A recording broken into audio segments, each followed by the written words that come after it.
जपो जपाओ जपते कुछ मत करो। इसलिए हमारे यहाँ हिंदू धर्म में कहा, आते भी राम कहो जाते भी राम कहो, जय श्री कृष्णा करो, शिव बोलो, जय महेश बोलो, हरि जो तुम बोल सकते हो, श्रीमन नारायण आदि आदि जैसा आप लोग बोलते हो वैसा बोलो। क्यों बोलो? क्योंकि बोलोगे तो 1 2 बार 4 बार 10 बार 20 बार तो निकल ही जाएगा। तो इतने रोम छिद्र तो साफ हो ही सकते हैं। भगवत भजन की ओर हमारा स्मरण चित्त तो लगी, पर हम जितना जाप करने में नहीं लगते। और फिर निवेदन है, ये माला भी नहीं पकड़ते बन रहा, मत पकड़ो सा, वो भी जरूरी नहीं है। कई लोग तो इतने होशियार होगा, माला छोड़ के आजकल बटन आ गई। ठीक। अच्छा ईमानदारी से बोलो, वो काउंट करके करोगे क्या? काउंट करके, ये तो उसी में का हाल हो गया। एक सेठ जी गाड़ी में से उतरे और राम जी के मंदिर दर्शन करने गए। राम जी के मंदिर में दर्शन करने गए, उनका मित्र उन साथ में थे 4-5, उन्होंने दर्शन करा, वापिस आए तो उनके जूते चोर हो गए, चोरी हो गए, चप्पल चली गई, उनके जूते चप्पल चोरी चले गए। सेठ जी बाहर आए, चप्पल जूते ढूंढे, नहीं मिले। दोस्तों से कहा, बताओ मैं तो मंदिर आया था और मेरे जूते चले गए, मेरी चप्पल चली गई। अच्छा, लोग मंदिर में, कहीं शादी में जूते चले जाएं तो किसी पे इल्जाम नहीं रखे, पर मंदिर में अगर चले जाए तो ऐसा मारे जैसे भगवान ने चुराया, जैसे भगवान चोर ली कर लिया। मेरे जूते चले गए, मेरी चप्पल चली गई। पूरे मंदिर में चारों तरफ डोंडी पीट दी। दोस्तों से कहा, अब क्या करें? दोस्त बोले, तो इतने में सेठ जी बोले, क्या करें, अभी भगवान से बात करके आता हूं मैं। और गुस्से में लाल होकर भगवान के मंदिर में गया, वापिस निकलकर बाहर आ गया। दोस्तों ने कहा, इतनी डींगा मार रहा था, भगवान से बात करके आएगा, लड़के आएगा, फिर गया था वापिस क्यों आया? तो क्या करूं? उनकी तो खुद चप्पल कोई दूसरा चुरा के ले गया, वो तो खुद नंगे पैर बैठे। अब जिसकी खुद ही नहीं है तो उससे क्या बात करूं मैं? वापिस आ गया। ये उसमें का हाल है हमारे साथ में। हम भी बटन दबा दबा दबा दबा, इससे काउंट करके करोगे क्या रे? अरे बोलो तो सही। उसके पास जाकर हिसाब लोगे क्या? हमने तो इतने बार जपा था, दे दे। कई लोग कहते हैं, महाराज हम बहुत पुण्य करते हैं, हम बहुत पुण्य। हमने कहा ठीक है, कमाई अच्छी कर रहे हो, पर एक और चीज है, खर्चा भी उतना ही कर रहे हो। मुंबई के लोग कमाते खूब हैं, पर खर्चा भी जोड़कर देखो आप, 60,000 रुपये 50,000 रुपये महीना कमा रहे हो, मान लो कितना, एक सहज सी बात, 50,000, 20,000 रुपये मकान का भाड़ा, जो अपने मकान में दे रहे हैं वो तो अपनी जगह पर है, पर भी उनको भी देना पड़ रहा होगा, बैंक से लोन लिया होगा तो देने। 20,000 मकान का भाड़ा, 10-20,000 रुपये लाइट का, अरे बोलो तो बिल, गैस की टंकी, आदि वॉचमैन, ये मैन वो मैन, नौकर चाकर, सबका मिलाकर अगर हिसाब देखा जाए, बच्चों की पढ़ाई मढ़ाई, थोड़ा बहुत बच्चा 5-1 हज़ार रुपये तो मेहमान पावना हमारा जैसा आ गया, उन पे खर्च हो गया। और मालूम पड़े जो पर्स में बचा के रखे थे वो भी खर्च। बचा क्या? कुछ भी नहीं, बस उसी तरह है। पुण्य तो तुम कमा रहे हो, हम दान कर लिए, एकादशी का व्रत कर लिया, प्रदोष कर लिया, हमने स्कंद पुराण कथा श्रवण कर ली, हमने ये दान करा, हमने वो पुण्य करा, हमने तीर्थ करा, व्रत करा, ये करा वो करा, हमने पुण्य तो बहुत कमाया, खूब कमाया। तुम्हारी कमाई पुण्य की तो अच्छी हो रही है, पर खर्चा भी तो देखो रे कि खर्चा कितना कर रहे। किसी के लिए बुरा बोल दिए, खर्च, कुछ गलत सुन लिया, अरे बोलते जाओ, खर्च, कहीं गलत जगह चले गए, खर्च। कमाई तो तुम्हारी अच्छी है, पुण्य तुम खूब कमा रहे हो, खूब पुण्य कमाया तुमने, पर मरते समय का हिसाब जब धर्मराज देने बैठता है तो तुम्हारा खर्चा ज्यादा निकलता है और तुम्हारी पुण्य की कमाई कम निकलती है, इसलिए नरक भोगना पड़ जाता है। नरक। कुछ जीवन में अच्छा करने का प्रयास करना, कुछ जीवन में अच्छा करने के लिए, और ये नहीं कि हमने अच्छा कर दिया 4 दिन अच्छा करा 5वें दिन वैसे। आपने 4 दिन अगर स्कंद पुराण की कथा सुनी है तो तुम्हारी चित्तवृत्ति में यह होना चाहिए, तुम्हारे चित्तवृत्ति में आनंद होना चाहिए कि हम इस कथा का मनन चिंतन करें।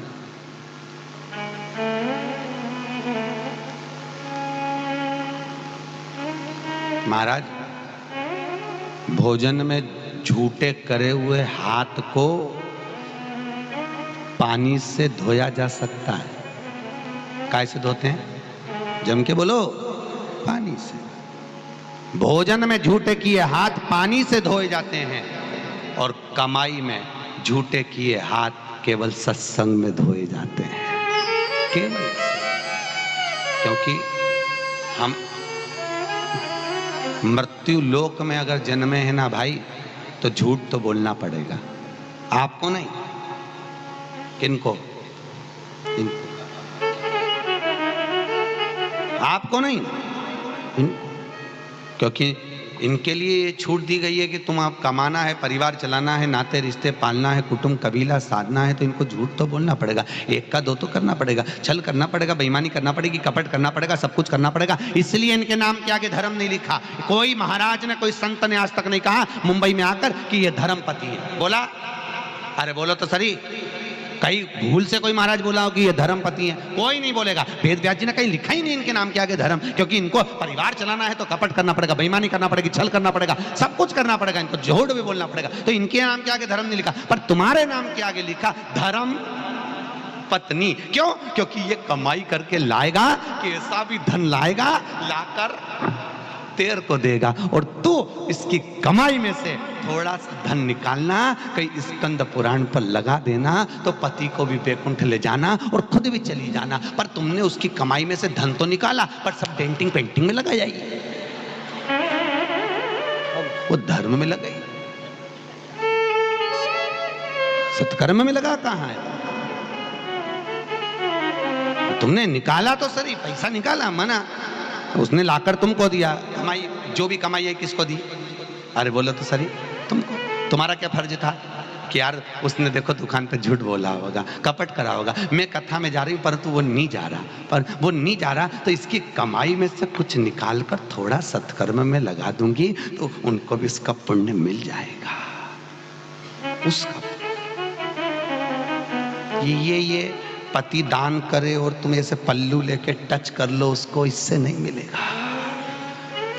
केवल टच स्किन चल सकता है, पर यहां टच नहीं चलेगा। यहां टच चलने का कोई कारण ही नहीं। कई लोगों के मन में भ्रम पड़ा हुआ है कि पति दान करता है तो पत्नी हाथ लगा लेती है। काहे के लिए लगाती है? मिलता है उसको? किसी पुराण में लिखा है कि पति दान करे और पत्नी हाथ लगाए तो उसको आधा मिलेगा? अगर एक पुराण छाट कर बताओ और उसमें लिखा हुआ मिल जाए तो हमको जरूर बताना, कोई मैसेज में लिख के भेज देना, हम पढ़ लेंगे उसको कि इस पुराण का यह अध्याय और यह स्कंद में यहां लिखा है कि पति दान करे तो पत्नी हाथ लगाए, पति पूजन करे पत्नी हाथ लगाए, पति अभिषेक करे पत्नी हाथ लगाए। पर पति अगर दान कर रहा है तो पत्नी उसकी कमाई का अंश निकालकर वो भी दान करे, वो भी दान करे। क्यों? और यही गरुड़ पुराण की यह बात पूरे हिंदुस्तान में चलती है। आप खुद अजमा कर देखना, पति जिंदा है, पत्नी जिंदा है, तो दोनों दान करेंगे तो दोनों को मिलेगा। पति दान कर रहा है तो पत्नी को नहीं, और पत्नी दान करे तो पति को नहीं, अगर दोनों जिंदा हैं तो। और इंडियन गवर्नमेंट के हिसाब से अब निकाल लो, मान लो पति चले गया, सरकारी नौकरी में था, पत्नी को क्या मिलती है?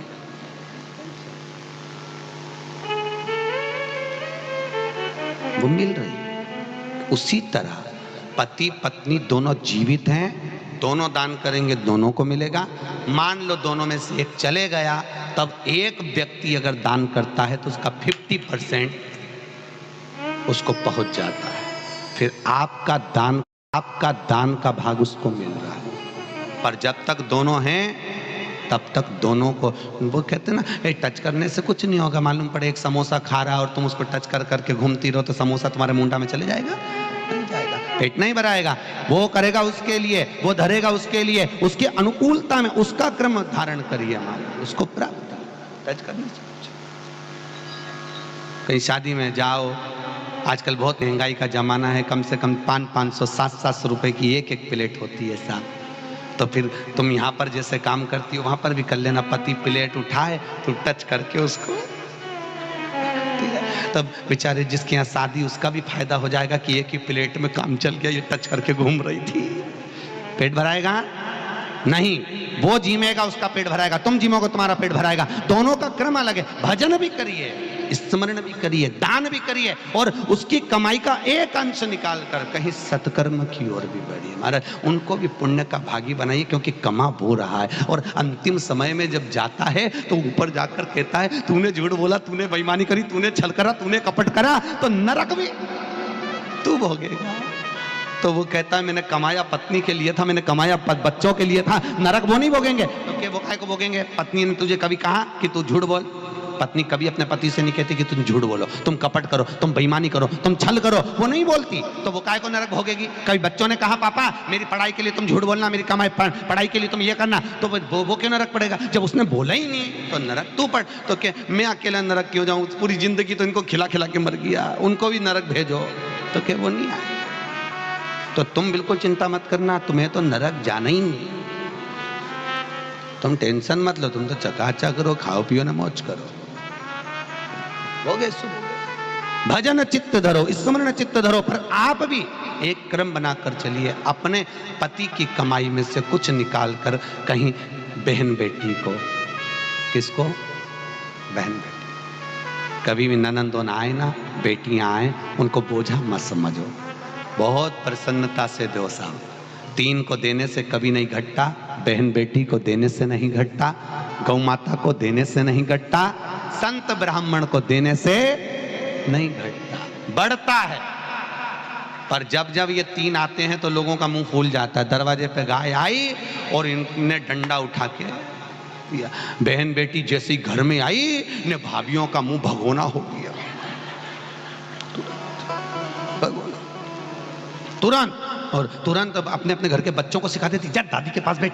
तो मम्मी तू तो कहती थी पढ़ने बैठ, अब जब तक बुआ यहाँ रहे जब तक तू दादी के कमरे में रहे और देखते रहे दादी क्या दे रही है। अब वहीं बच्चे खेल रहा है, इतने में दादी ने कहा चल पढ़ने जा, यहाँ पर मस्ती कर रहा है, पढ़ने जा। तो कि नहीं जाऊंगा, बुलाऊं तेरी मम्मी को? तो कि मम्मी नहीं तो बोला जब तक बुआ यहाँ रहे देखते रहे, काय को जाऊं? बोलो हर हर। अब बोले तो बोले क्या, जय दादी के पास ध्यान रखते हैं।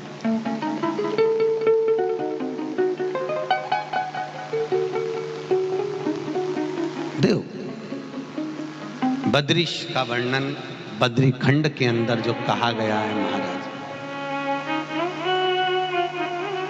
ये कोई साधारण स्थल ही नहीं है जहां शंकर और नारायण दोनों भगवान एक दूसरे की भक्ति में डूबे हुए हैं, एक दूसरे की। स्वयं राधा और कृष्ण, कौन कौन? जम के बोलो जरा, राधा और कृष्ण स्वयं भगवान शंकर से वर प्राप्त करे थे, गुप्तेश्वर महादेव से। स्वयं भगवान शंकर। हमारे यहाँ पर ब्रजमंडल में भूतेश्वर महादेव हैं। कौन से महादेव हैं? उन भूतेश्वर महादेव का वर्णन ही केवल मुख्य है कि वहां एक बार यमुना जी, पटरानी यमुना, भगवान कृष्ण को एकांत में देखी। ये बद्रीश खंड के अंदर पढ़ रहे हैं, ठीक है? ये कथा आपको कहीं नहीं मिलेगी, स्कंद पुराण के बद्रीश खंड में मिल जाएगी। यमुना जी ठाकुर जी को लेकर पहुंची है महाराज, एकांत भाव में।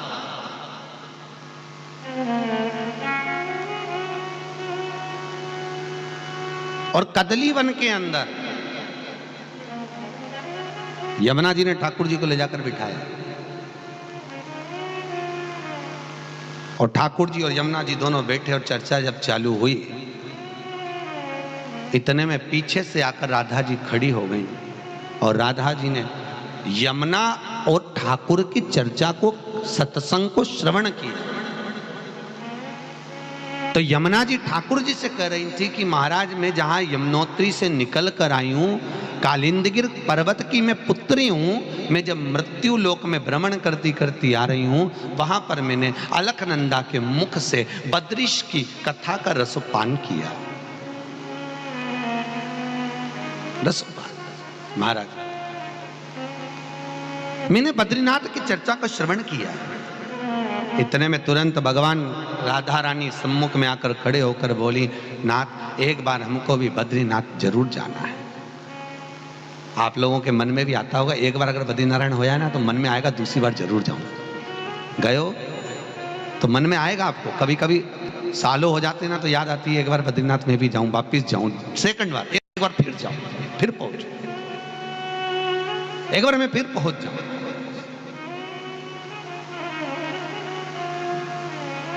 और किसी भी रूप में पहुंचूं, बस पहुंच जाऊं, मैं बद्रीश जाऊं। मन में भाव जा, मन में भाव केंद्रित हो कि मैं बद्रीनाथ चले जाऊं, बद्रीश जाऊं, बद्रीश जाऊं। तो राधा जी ने जिद पकड़ी, ठाकुर जी से कहा, राधा अपन दोनों को यमुना के पावन तट पर बैठकर साधना करना पड़ेगी और उस साधना की प्रबलता में तब हमें बद्रीनाथ का दर्शन होगा। शास्त्र कह रहा है सारे तीर्थ में जाना सरल है, बद्रीनाथ जाना कठिन। कैसा? वाहन से जाना कठिन वाली बात नहीं है कि वाहन से तुम जा रहे हो तो वो कठिन था, नहीं नहीं, सारे तीर्थों में जाना सरल है पर बद्रीश जाना कठिन। कठिन क्यों? बद्रीश कठिन क्यों कहा गया? सारे तीर्थ करने के बाद फिर हमारे हिंदू धर्म के लोग आखिरी में, आजकल तो सरल यात्रा हो गई, पहले फिर ढोल मंजीरा से, तुम्हें मालूम होगा गांव के लोग जाते थे, बहुएं खूब गला मिल मिल के सासू से रोती थी क्योंकि बहुओं को भी लगता था अब आई की। अच्छा पहले तो ऑप्शंस भी था बहुओं के लिए कि अब की बार जाएगी तो नहीं आएगी।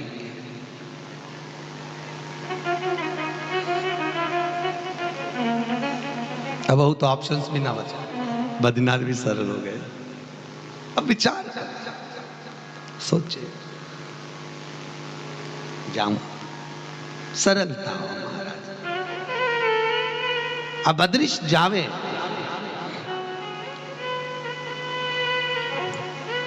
बद्रीश पहुंचे और बड़ी उमंगता, बड़ा उत्साह, बड़ा आनंद। अब यमुना के घाट पर तप करना पड़ेगा महाराज। बद्रीश जाना कठिन इसलिए है, स्कंद पुराण कहती है कि बद्रीनाथ जाने के लिए तुम्हारा तप, तुम्हारी साधना, तुम्हारी भक्ति, तुम्हारी प्रबलता, तुम्हारा सत्संग, तुम्हारा दान, तुम्हारा पुण्य इतना प्रखर होना चाहिए, इतना प्रबल होना चाहिए कि बद्रीनाथ आपको वहां तक बुला ले। कोई कोई व्यक्ति ऐसे भी होंगे आपके साथ बद्रीनाथ गए होंगे कि वो बद्रीनाथ के आधे रास्ते से वापस आ जाते। ऐसा योग भी बना होगा किसी का। आप जा रहे हो, बद्रीनाथ पहुंच रहे हो और बद्रीश जाते जाते बीच रास्ते में खबर आ जाती है, अरे ऐसा हो गया, आना पड़ेगा, ये हो गया, बीमार पड़ गया, ये क्रम हो गया, आना पड़ेगा, वापिस लौटना पड़ेगा। जटा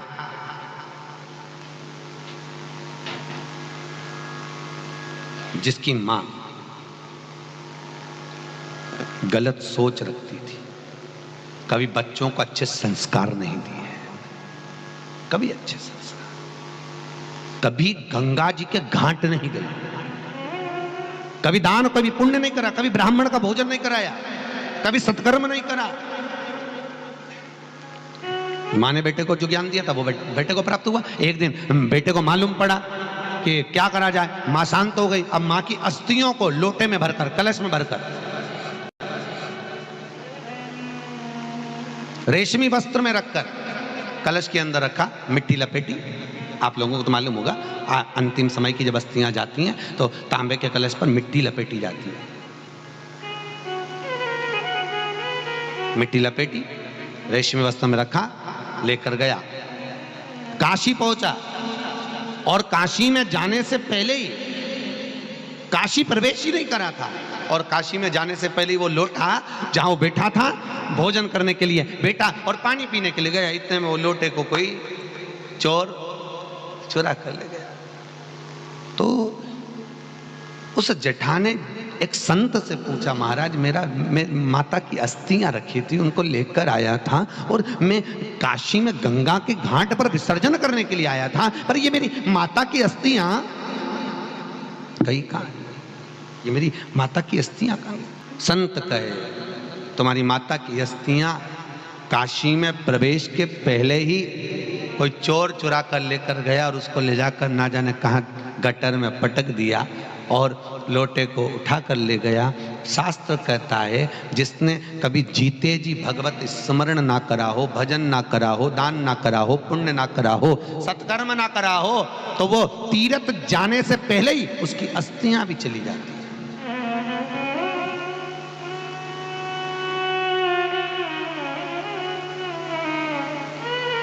अस्थियां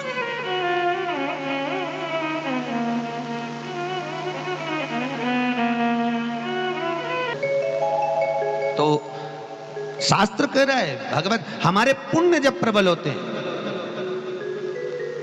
कई ऐसे भी होते हैं जिनकी अस्थियां तक भगवान के दरवाजे तक नहीं पहुंचती, गंगा जल तक नहीं पहुंचती, काशी तक नहीं पहुंचती, बद्रीश तक नहीं पहुंचती। अभी हम काशी खंड जब श्रवण करेंगे, आगे जब काशी खंड आएगा स्कंद पुराण में, अभी बद्रीश खंड चल रहा है, तो उसमें भी वर्णन आएगा कि अस्थियां दरवाजे तक भी पहुंचकर वापिस आ जाती हैं। तो बद्रीनाथ पहुंचकर भी आधे रास्ते से लोग वापिस आ जाते हैं। अगर भगवान बद्रीश ना बोला, पुण्य प्रबल ना, तो भगवान यमुना जी के घाट पर तप करते करते जहां राधा जी सम्मुख में आई, तो राधा से कहा, राधा तुम कह रही हो कि मुझे बद्रीनाथ जाना है, तुम कह रही हो कि मुझे बद्रीश जाना है, तुम कह रही हो कि मुझे बद्रीनाथ पहुंचना है, वहां मुझे साधना करना है, तप करना है, भजन करना है, पर ये इतना सरल नहीं है राधा। उस बद्रीश जाने के लिए कुछ पुण्य प्रबल चाहिए, कुछ पुण्य प्रबल चाहिए। महाराज कई लोगों का तो पूरी जिंदगी निकल जाती है, तब भी लोग कभी ना तो काशी होकर आए, ना कभी बद्रीनाथ होकर, पूरी जिंदगी निकल गई लोगों की, पूरी जिंदगी। और अब की बार विचार कर रहा था कि अपन काशी, अपन बद्रीनाथ चलेंगे, तो इतने में बहू ने कह दिया, क्या रखा है बद्रीनाथ में, गोवा चलेंगे।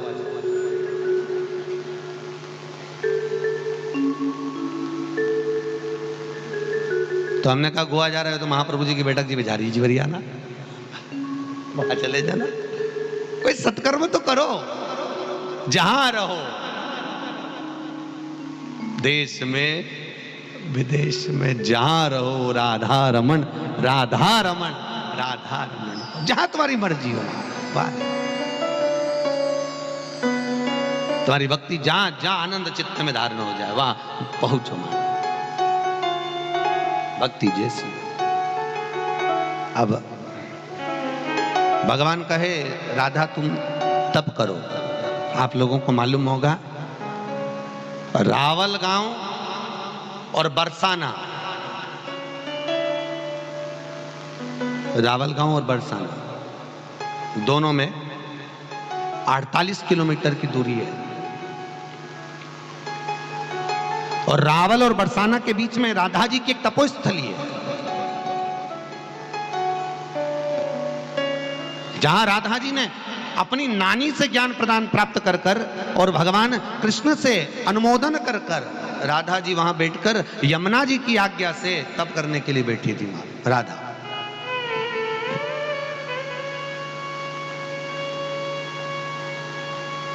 और राधा जी उस जगह पर बैठकर कदली वन का पास में राधा जी की वो तपोस्थली आज भी है, जहां राधा जी ने तप किया। और जिस जगह पर राधा जी ने तप करा, ओम नमो भगवते वासुदेवाय, इसी जगह पर आकर शंकर भगवान ने नारायण के साथ में ओम संबोधन को हटाया था। इसलिए हमारे हिंदू धर्म की रीति है कि ओम नमो भगवते वासुदेवाय का जाप पुरुष कर सकता है, स्त्री नमो भगवते वासुदेवाय बोल सकती है, ओम का संबोधन नहीं लगाएगी।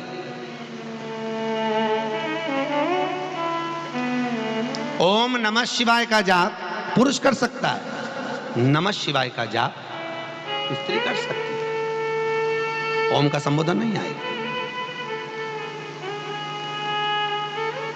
ओम का संबोधन वर्जित है नारी के। फिर पूछा कि महाराज जैसे वो सर्प लोक होता ना, जहां पर सर्प ही सर्प रहते हैं, बहुत सारे सर्प लोक में, तो वहां शास्त्र कहता है ना कि जैसे कोई सांप मान लो आपको दिख गया और ऐसा लग रहा है कि ये डसने वाला है या पास में आ गया या अपने घर में प्रवेश कर गया, तो नगरम नगरम नगरम नगरम नगरम नगरम इस संबोधन को बोला जाता है, तो सांप 15 मिनट के अंदर बाहर निकल के भाग जाता है, केवल नगरम शब्द को बोलने पर। केवल नगरम शब्द, नागर साबार। आज भी नियम है महाराज, अगर नागर वंश का कोई ब्राह्मण है, नागर कुल का अगर कोई ब्राह्मण है और किसी को अगर सांप काट गया, नागर वंश का व्यक्ति अगर हाथ पकड़ कर नगरम, नागर वंश का व्यक्ति अगर हाथ पकड़ कर नगरम नगरम शब्द का संबोधन करता है तो सांप का जहर उतर जाता है, सांप का जहर बाहर, नगरम शब्द का वो संबोधन है। उसी तरह राधा जब ओम नमो भगवते वासुदेवाय का स्मरण करने के लिए बैठी है, तब यमुना जी के साक्षी में भगवान कृष्ण के सम्मुख में स्वयं महादेव, स्वयं नारायण, स्वयं कृष्ण आकर नमो भगवते वासुदेवाय का जाप कराए। जाप करने का फल क्या हुआ? तब राधा जी ने जो जप करा, कृष्ण ने जो जप करा, जप करने पर भगवान स्वयं महादेव बोले, कन्हैया तुम्हें दर्शन होगा, राधा जी को भी दर्शन होगा, तुम दोनों बद्रीश जाओगे। पर कब जाओगे, किस लीला में जाओगे, ये समय आएगा। और आप याद करिए, भगवान कृष्ण ने राधा जी के साथ शरद पूर्णिमा के दिन सारी गोपियों के साथ जब रास रचाया, तो उस समय कुछ देर के लिए भगवान राधा जी के साथ हुए थे। कहां गए थे? पूरी दुनिया के लोग चक्कर में, भागवतकार हों बड़े विचार में पड़े कि भगवान गए थे तो कहां गए थे, और बहुत समय का, जब पूरा गोपी गीत हो गया, पूरा जयति तेति कम, पूरा गोपी गीत निकल गया, ढूंढते ढूंढते ढूंढते, कईयों के मन में गए कहां, ढूंढ रहे, कोई जल में, कोई थलचर में, कोई वायुचर में भगवान को ढूंढा जा रहा, गए कहां? आपको मालूम था क्या कहां गए थे? अब याद कर लो, कहां गए थे? जब बुलावा आता है, 100 काम छोड़कर भी जाना पड़ जाता है, 100 काम छोड़कर, जब बुलावा आया। और वही क्रम है महाराज, भगवान का बुलावा आया और दौड़ो, तुरंत तुरंत भागे। कई लोग ऐसे होते हैं, टिकट दूसरे का होता है, जाना दूसरे को पड़ता है। सत्संग समिति भी जाती है तीर्थ लेकर, कई बार ऐसा योग बन जाता होगा महाराज, टिकट इनका है, होता है ना, तो कई बार योग बन जाता है महाराज, जाने वाले ये थे और चला दूसरा गया, हमारे यहाँ ये उलझन आ गई, हमारे यहाँ वो उलझन हो गई, और बहुत दूसरा गया। उसका कारण केवल ऐसा इतना सा है कि अभी तुमको भगवान ने दर्शन के लिए, अभी देरी है, तुम्हें भगवान के साक्षीकरण में पहुंचने की देरी है। सत्कर्म, दान, पुण्य, भजन, ये भी भाग्य बिना नहीं हो सकता महाराज। हम तो कहते हैं सत्संग समिति माहेश्वरी समाज की ये बड़ी पुण्य भागी है, ना जाने कितना कितना पुण्य होगा इस समिति का, ना जाने कितना पुण्य होगा आपका, जो आप इस पावन स्कंद महापुराण की कथा का लाभ ले रहे हो। ये आपके भाग्य की सराहना होना चाहिए, ये भी भाग्य बिना नहीं मिलता। कथा में आदरणीय उपाध्याय जी बैठे हुए हैं, जिन्होंने बसई में कथा करवाई। हम इनको भी वहाँ बोले थे, उपाध्याय जी तुम्हारा भी भाग्य बड़ा प्रबल है, जो इतने लोगों का सत्संग आप आनंद में करा शिव महापुराण। ये बोरीवाली वाले हमारे प्रदीप जी लड्डा बैठे हुए हैं, इन्होंने बोरीवाली कथा कराई। यहाँ महिला मंडल बैठी है, गोदा रंगनाथ महिला मंडल, इन्होंने बोरीवली कथा कराई। तो हम इनसे यही कहते हैं कि तुम्हारा पुण्य इतना प्रबल है महाराज, ये भी भाग्य बिना नहीं मिलता कि तुम्हारा किस्मत में लिखा। अभी वो महेश महिला मंडल, महेश नगर महिला मंडल